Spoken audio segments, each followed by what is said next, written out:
I run my work in 90-day sprints. So what that means is I tend to layer on sales and I layer on promotions. And it looks from the outside looking in, it looks like I'm pretty busy. I'm not, because I've been doing this for a long time. So I've got systems in place to make it, as easy as possible. Welcome back. We are in episode 43. Now, I want to talk to you about my guest who will be joining us on this one. And I must say, I almost felt like she was coaching me a little bit, and in a very, very good way. So I want to introduce you to Brooke McCarthy. She's a business coach and self-employment geek. I'm reading some of her bio because I love how she's worded it. Okay, you guys. So a self-employment geek who's been running her own business for over 15 years, making her happily unemployable. How many of you guys are unemployable? Probably a lot. With a background in public relations and digital marketing, Brooke helps values-based business owners to say something worth listening to and to do something worth talking about. She believes that the future of business is for profit and purpose, love and money with hustle and heart. Love that she uses the word hustle. I'm going to add in fun too, and you'll see why at the end of our conversation. Fun, having fun again in your life and your business.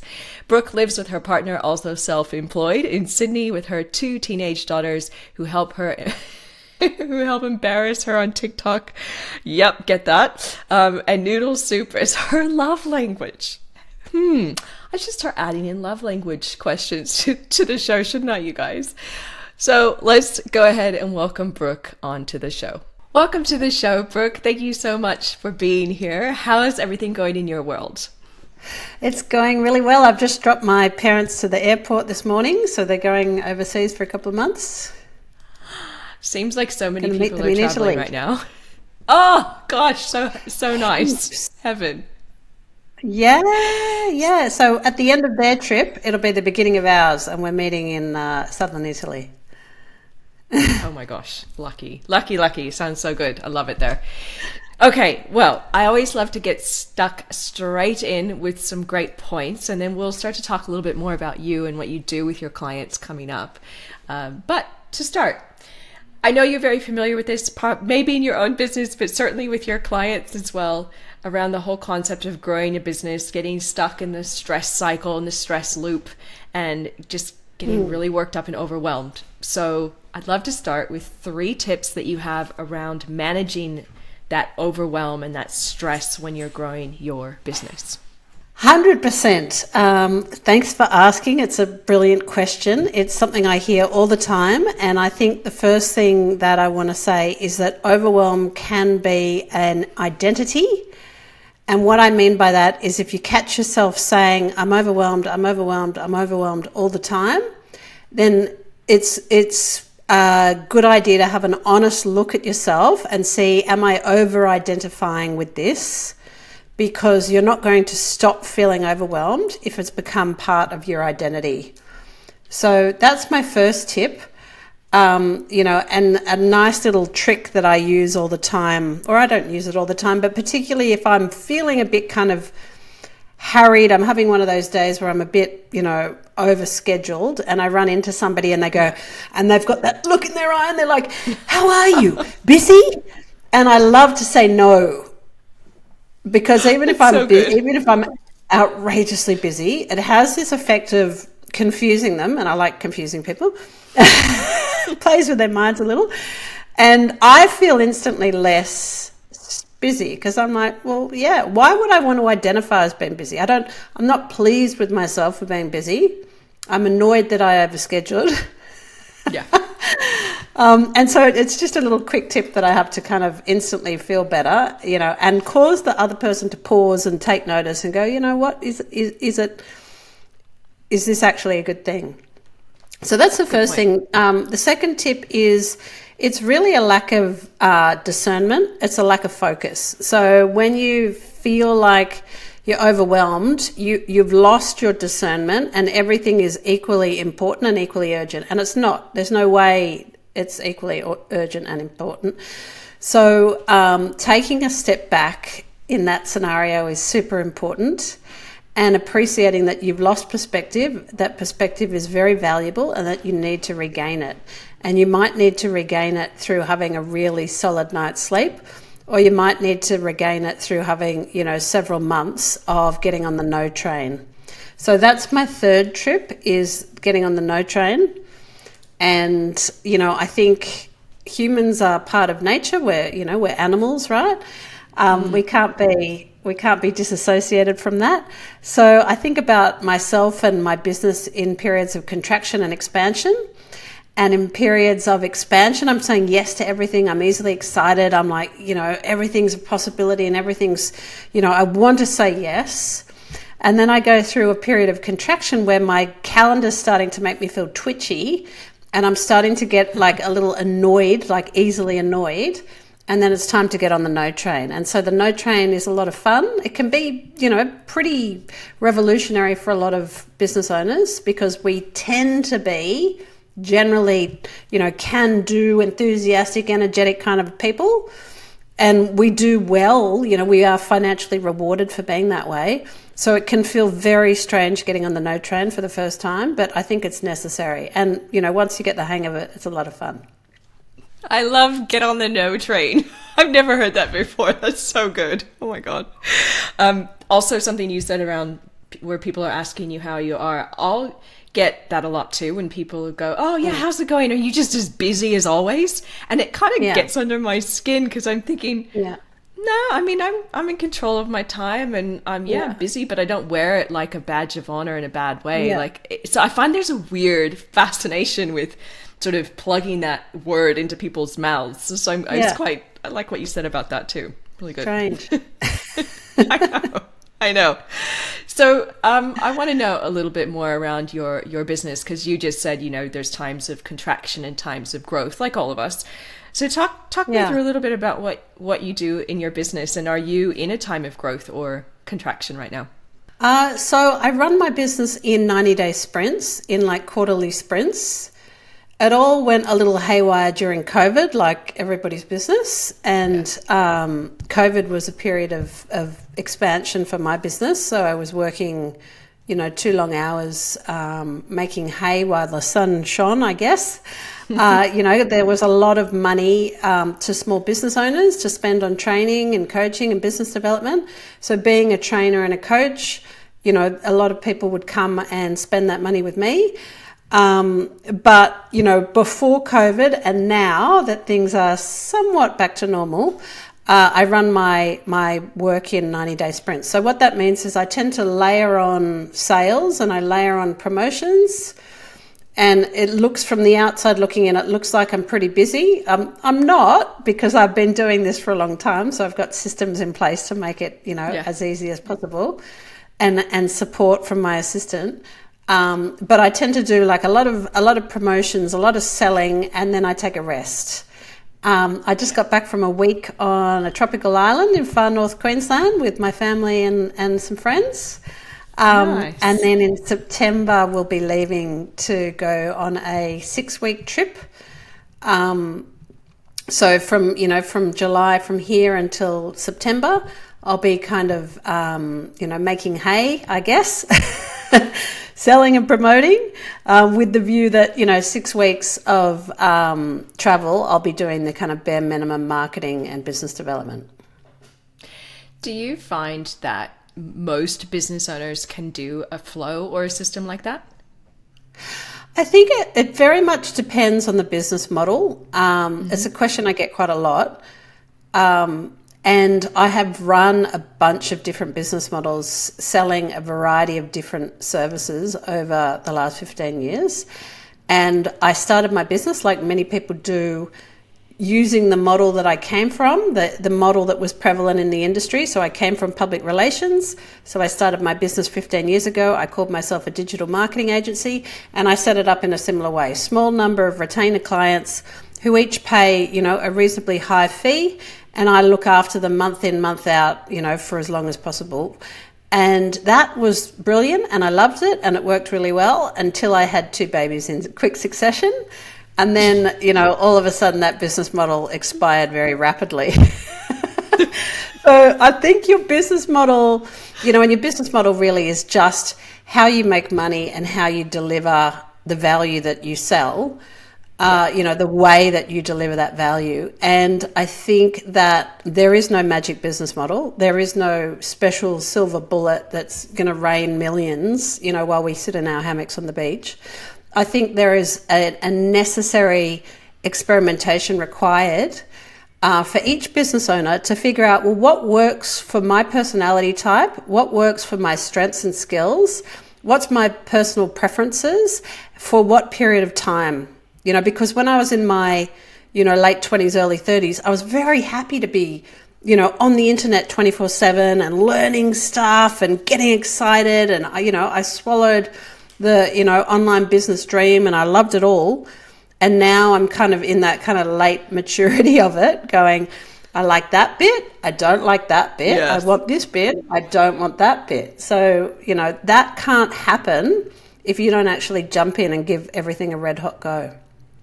I don't think you can research and think your way into this. Yeah. No, it's a really valid point. And I know it's a totally random question, but it kind of does feed into what you're saying. Threads, the new app. What are your thoughts on the new apps, the new things constantly coming into the field of running our businesses? Yeah. I was really quick to jump in. I think I jumped in the first 24 hours. But that's because I like social media. I enjoy social media. I find it fun.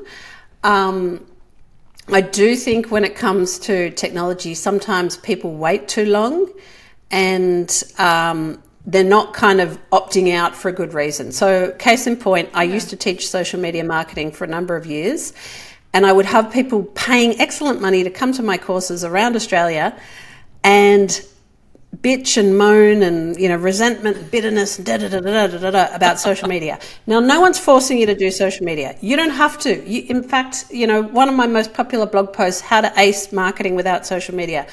It's more than possible. You can do marketing without social media. Nobody's twisting your arm. There's only one rule in business: exchange cash for value. That's it. You can make up the rest. So it doesn't make any sense to me to resent and get pissed off and annoyed and actively dislike something, but still continue to do it. So if you think something's a good idea, if you think there might be, if there's a pull for you to do something because you're naturally curious about it, or it's an inkling of yours, it's been squatting in your brain and you're thinking that looks like fun, but then you sit and you wait and you think and you sit and you wait, like, what are you doing? You've got one short life to live. We're all dying. Get on with it. You don't get paid to sit and think, and analyze and research all day long. I love it. Such a good answer. I just had to throw that in there because I know your background with digital marketing and all of that, just to get your thoughts. Really, I like what you said. And speaking of how you work with people, because you've done the agency thing, you've done quite a few things in your business journey. Let's talk about what you're doing now. So if you could walk us through a case study of somebody that you've been working with or worked with recently, what was their problem? Yep. How did you help them? And how is their life and business fabulous as a result of working with you? I'm seeing some themes emerging at the moment. So I'm seeing clients that are all on similar trajectories, and that is that people want to earn more and they want to work fewer hours. Now, that's not true of everybody. I have some clients, like, for example, I have a client up in Brisbane who runs a digital marketing agency called Patch Agency. And he is building, funnily enough, a traditional business in digital. So what that means is, he's got inner city premises. He's just taken out a new lease to expand his space. He's hiring people. He's building what is a traditional business. It just so happens that they're delivering services that are, cutting edge and digital. But the other thing that I'm seeing a lot of is people who are very, very lean and they want to stay that way. So I've got a client, Louise Nealon, in Illawarra. I've got another client, Kachina. Her business is called Content Collective Co.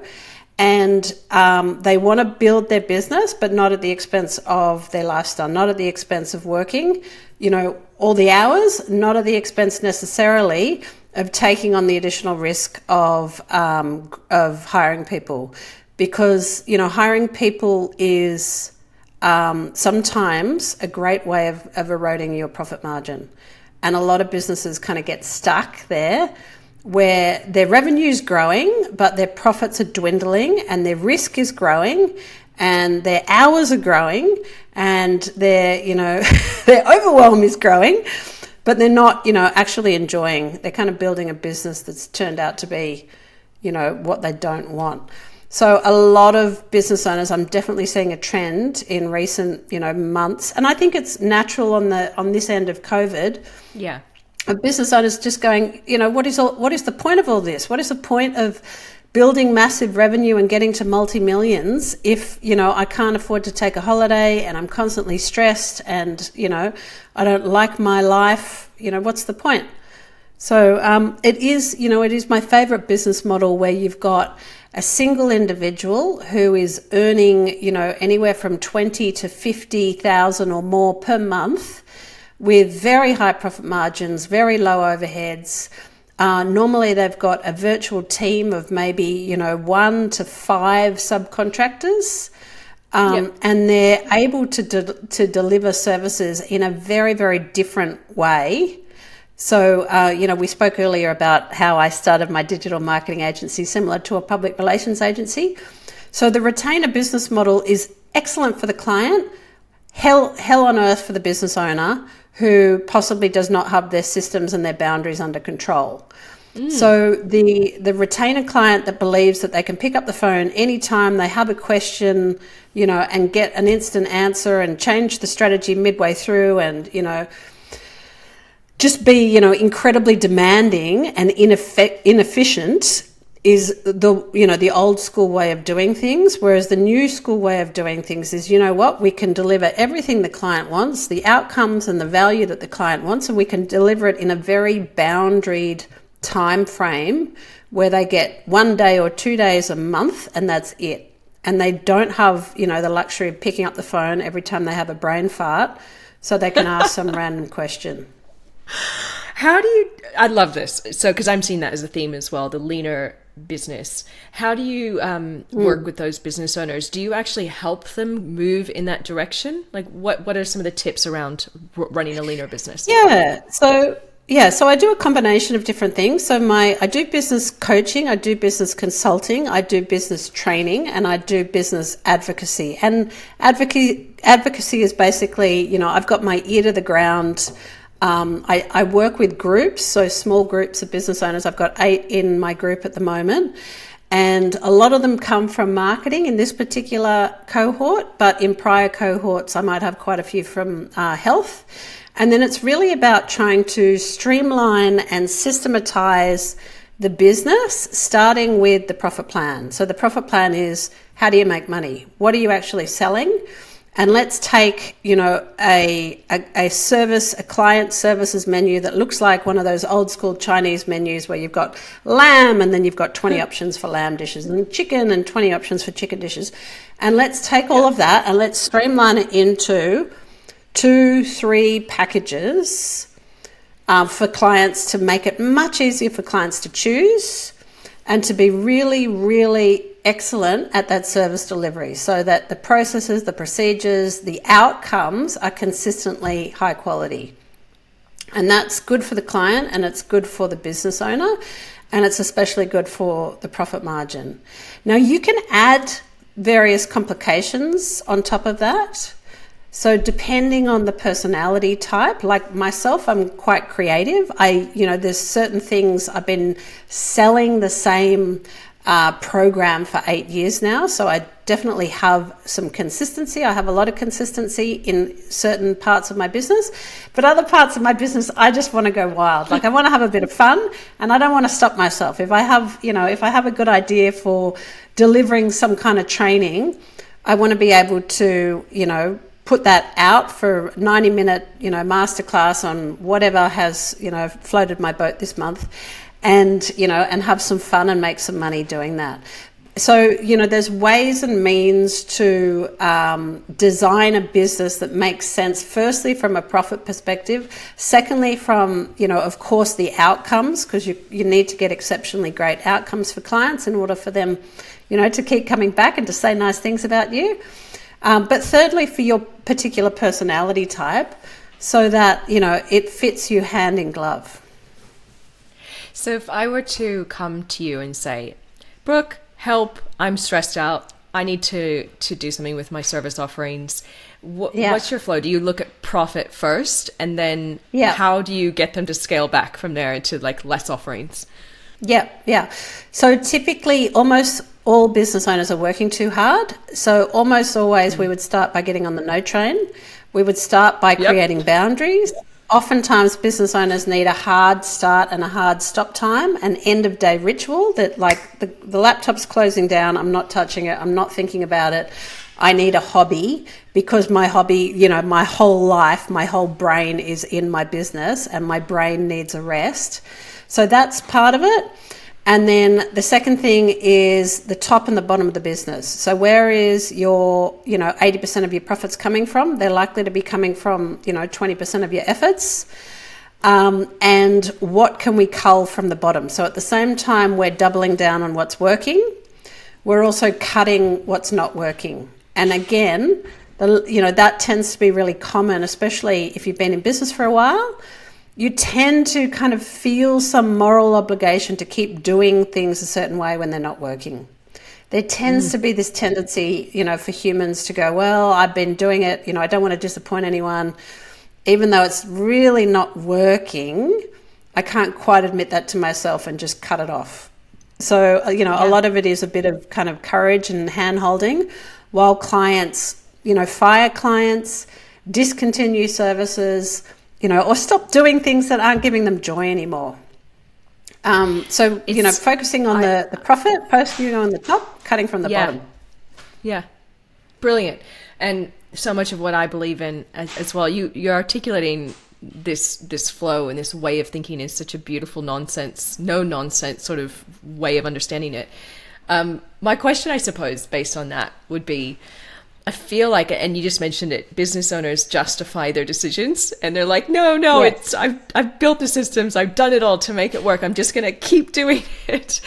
Yes. How is there a time, like a gap in the business where you're working with them, where they have to let go of some service offerings, and then they lose on their profit, they lose on their revenue? Is there a scary moment, or do you actually find that they go from point A to point B much quicker than they would have thought? It very much depends on the client. So some clients are financially conservative.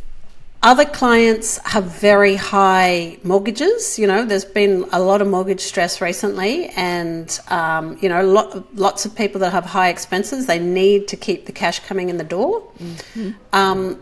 Other clients are happy to take a dip in income. And then other clients, again, don't see any dip in income. So it can be, and which is why we're working at the top and the bottom at the same time, because oftentimes it can be the really, really simple stuff, such as like, where did your last 3 excellent clients come from? Your last 3 favorite profitable clients, where did they come from? They came from this source. Great. Go back to that source, and ask if there's more work to be had. Like, oftentimes it's the low hanging fruit that people aren't prioritizing, and they're not prioritizing it consistently. So there doesn't need to be a dip in income. There can be, but what else is quite common is that the business owner's been doing something for a while, and they're tired of it, they're over it, they know their heart's not in it, they really want to focus on this, and then they're engaging me to help kind of steer the ship in a new direction. And what I'm a huge fan of is not burning down the bridge. Because a lot of business owners, and this is people very close to burnout, I've done it myself. I've had burnout before over the last 15 years, of course. I've had burnout. Yeah. I mentioned 2 tiny children in quick succession. My partner's also self-employed. We borrowed $1 million from the bank to buy the house. And then 10 days later, he said, I've just lost my job. Oh my God. I started my business in the global financial crisis. Like, there's been a lot of, stressful burnout periods. But I think the tendency there, and I blame Hollywood, is we get dramatic and we think, that's it. This is stuffed. I'm just going to burn everything down. I'm going to delete my email list. I'm going to close down my website. I'm going to trash everything. And I'm going to start over with the yak farming in Nepal. And if you can resist that tendency and, have a holiday, have a good night's sleep, like take up Pilates, like whatever the hell you need to do to stop burning down the bridge, then we can build the bridge and we can take people with us. It's better for your nervous system. It's better for your profit and loss statement. It's better for everyone. And, I've had three different brands in 15 years, and I've successfully taken people with me. So I've had, one client who I visited on holidays. I told you I went to the tropical island recently. Yeah. So, she lives 2,000 kilometres away from me, I think. I don't know how big Australia is, but it's bloody big. And we were corresponding for like 8 or 10 years. She was in a completely different brand, following a completely different brand, but I've taken her with me. And people will follow you if you build that bridge and if you involve them in your process, if you show them the work behind the work, if you create out loud, if you share what you're doing, if you take a kind of a collaborative, open-hearted approach, you're going to do so much better than if you kind of, I don't know what I'm doing, so therefore I'll retreat, or I'm creating something new, so therefore I'll go into my creation cave and I won't let anyone know what I'm doing. And then I'll emerge 9 months later from my cave and say, ta-da, it's finished. And no one knows or has heard from me or cares, because it's the first time they've heard about it. Why would they care? Absolutely brilliant. Oh my gosh. So keep talking about that, but I want to change gears to rituals, because you did mention with the business owners you work with, you give them like a reason, a ritual, a moment in the end of the day to shut that computer down. What's a ritual that you do, Brooke, personally, every day to keep yourself sane? Well, it's very cold at the moment, and I really hate the cold. So I'm lucky enough to have a spa. So I get into the spa, and because it's winter time as well, the sun goes down earlier, which is great because it forces me. I can see the sun, and I'm looking out my window. I think, okay, I've got literally half an hour, and this is great. With any pressure, any time pressure, I've got half an hour. You'll get the best, most high value things done in that half an hour rather than, I've got all day. And then to get in the spa and just decompress in the spa works absolute wonders. My partner's big on the baths, being English. But the other thing too is to go for a walk, just to kind of walk away, leave the desk. I've had, clients where I've had to tell them, this is, honest to goodness, I've had to tell them, close down the laptop, lock the door of the home office, give the key to your partner and tell them to hide it and not give it back to you, because people need that. Like, we need that, right? Yeah, it's true. We get addicted so easily to our work, especially as business owners. We literally become a martyr to our work, and we're like, it has to be done by me, And yeah. And it's, I think we conflate productivity with self-worth. Yes. And we get a lot of dopamine hits. We get a lot of praise. My clients are much nicer and kinder to me than my family. So of course, why wouldn't I want to please my clients? Because they're much nicer and kinder, and they pay me in my family, True. Oh my God. So one last question for you. What makes you different from other coaches in your space? Oh, I was dreading this question. It's kind of hard to see the jar, see the label when you're inside the jar, It is. Ooh. Yeah. So I'd tell you what other people have said to me. Other clients have called me honest. They've called me a straight shooter, which, to be frank, I find a bit depressing, because I think, wow, honest, that's not much of a compliment. Like, what does that tell you about everybody else? That you're sad, actually. Yeah, true. And, I want to help people get to the outcome that they want as quickly as possible. A question that I get fairly regularly is, what is the best practice to do this? What is the best practice? What would you recommend for my marketing? What would you blah, blah, blah? And it's not a great question. The better question is, what do you have capacity for? What do you actually want to do? And what is the specific goal that you have? Because best practice, going back to your question about threads, best practice could be spend 8 hours a day on threads, getting your head around it, figure out how to get people to follow you, and grow your following. Like, that's completely unworkable advice. That's terrible advice. Yeah, because we don't have the capacity. We don't want to. We don't have the capacity. We have roses to smell. So, I think the better question really, and, what makes me different is I'm not pushing one business model. I'm not pushing one way of marketing or one marketing channel or one method of selling. I don't care about, there is no one right silver bullet. There's no such thing. You're wasting your time trying to find it. The better thing to do is figure out, how do I design a business, that is like the best possible business for me personally? How can I use my business as a playground, as a great experiment, as a way to not just earn money, but have time affluence, to use this creatively for self-expression, and to make a mutual admiration society with my clients. Oh, such a good answer. And I'm so glad you brought up the best practice thing. And I'm doing little air quotes, because as I'm listening to you talk, and of course I've interviewed a lot of phenomenal business owners on this podcast and through my years as a business owner, there's something incredibly refreshing about you, Brooke. And the fact is that you don't stand for best practice. Like, you literally are. I can hear how you talk. You know how to get people results.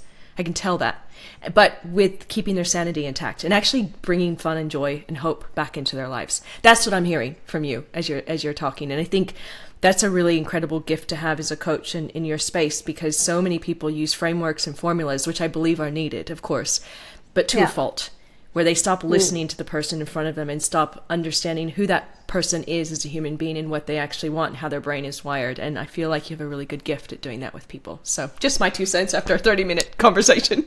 Oh, I love that. I love that. I hear that a lot, actually. People say the fun thing a lot. I think we are in a fun deficit. Everyone wants more joy, There you go. That's what I'm hearing you do. And you do it. You're walking and talking that in your own life as you're doing travel. And I can tell you're just so fun to talk to as well. So as we wrap up, Brooke, 2 questions for you. Number 1 is, who do you like to work with? And number 2, if you are open for new clients, where can they go and learn more about you? So my ideal client is highly sensitive, although they may not admit that. They tend to be highly creative, although they don't necessarily work in the creative arts. They tend to be deep thinkers and critical thinkers, possibly a little bit cynical. I don't mind a cynic at all. They tend to be from the industries of either health or communications, but certainly they're people that are selling services rather than people selling products. And where to find me is hustleandheart.com.au. You can find me under my name, Brook McCarthy, and there's no E on Brooke. On Instagram is probably my favourite. You've heard that I've just joined Threads. On Facebook, on LinkedIn. And yes, I am always open to taking new clients, even when I'm in Europe. Excellent. Guys, check out Brooke if she's resonated with you, this conversation. I'm sure there's a few things in there that have kind of either tugged on your heart or pushed your buttons, and whichever way you want to take that, you reach out to her, and because she's great. You should watch this video if you're not either. She's just so fun to have a chat with. Brooke, any last thoughts for our listeners before I say goodbye?